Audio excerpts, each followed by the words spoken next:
Et on va maintenant évoquer une discipline pratiquée par une poignée de professionnels dans le monde, des aventuriers tout-terrain qui explorent les grottes et les cavités en plongeant parfois à plus de 200 mètres de profondeur. On les appelle les spéléonautes, des hommes, vous allez le voir, aux aptitudes physiques hors du commun. Parmi eux, un Français qu'ont pu rencontrer exceptionnellement Antoine Habert et Pascal Marcelin. Ils vous emmènent là où vous n'irez jamais. Regardez. Frédéric Zwierzyński s'était lancé un défi abyssal. Être le premier homme à atteindre le fond d'un gouffre mystérieux en Croatie. Un lac réputé insondable, profond de plus de 200 mètres. Ils ne sont qu'une poignée dans le monde à pouvoir tenter ce genre d'aventure. Flirter avec les limites du corps humain. Pendant de longues minutes, ils s'enfoncent dans l'obscurité, dans une eau à 7 degrés. Un scooter l'aide à progresser vers le fond.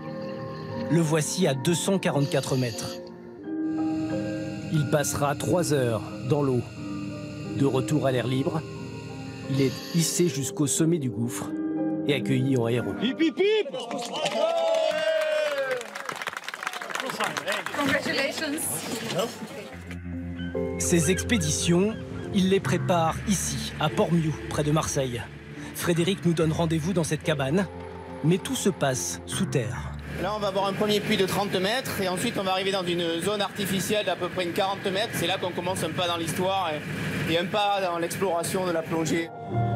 C'est la vie d'un spéléonaute, plongeur spéléologue de l'extrême. S'enfoncer toujours plus loin dans les entrailles de la Terre pour découvrir des territoires encore vierges. C'est le cas de cette rivière, en grande partie inexplorée. Avant de se mettre à l'eau, le rituel est toujours le même. Vérification méticuleuse du matériel. Un matériel encombrant. Pour le costume, il y a 6-7 kilos facile et ensuite le recycleur, le reste du matériel, on est à 60 kilos à peu près. Avec cet équipement, il peut rester sous l'eau pendant 6 heures. Nous le suivons durant une partie de son exploration.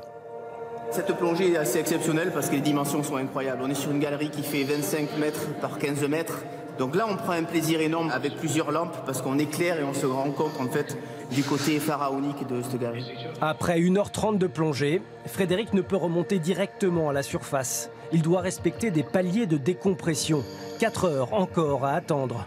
C'est pour cela qu'il a inventé cette cloche. À l'intérieur, la pression est identique, mais il peut s'y reposer à 10 mètres de profondeur. Jusqu'à maintenant, j'ai passé de 3 à 6 heures en attendant au chaud dans cet endroit où justement on peut discuter, on peut échanger. Si on veut faire un contrôle médical, on peut le faire aussi. Voilà, c'est vraiment une zone de sécurité avant de sortir à la surface. Frédéric est un aventurier, à la formation d'ingénieur. Depuis 20 ans, il dessine, il invente et conçoit des appareils capables de supporter la pression des grandes profondeurs. Son atelier marseillais est un immense bric-à-brac, témoignage d'années de recherche. Les bouteilles utilisées aujourd'hui sur les recycleurs, les bouteilles qu'on utilisait avant en circuit ouvert. C'est ici qu'il fait les mélanges de gaz dans ses bouteilles. Un calcul de haute précision, la moindre erreur pourrait être fatale. Le pourcentage est de 9% d'oxygène et 57% d'hélium. On essaie de travailler au maximum avec de l'hélium parce que c'est un gaz léger et ça nous permet d'aller profond. Si on plongeait juste à l'air, on s'arrêterait à 30 mètres. Le spéléonaute est aussi très utile pour les scientifiques.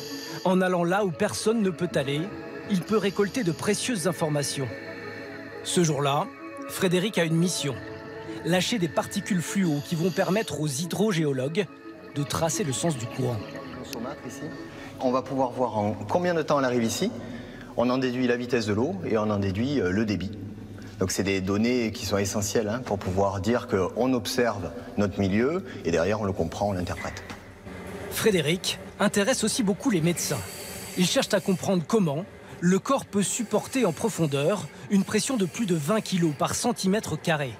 Dans ce caisson, on étudie ce jour-là la réaction de son métabolisme au manque d'oxygène.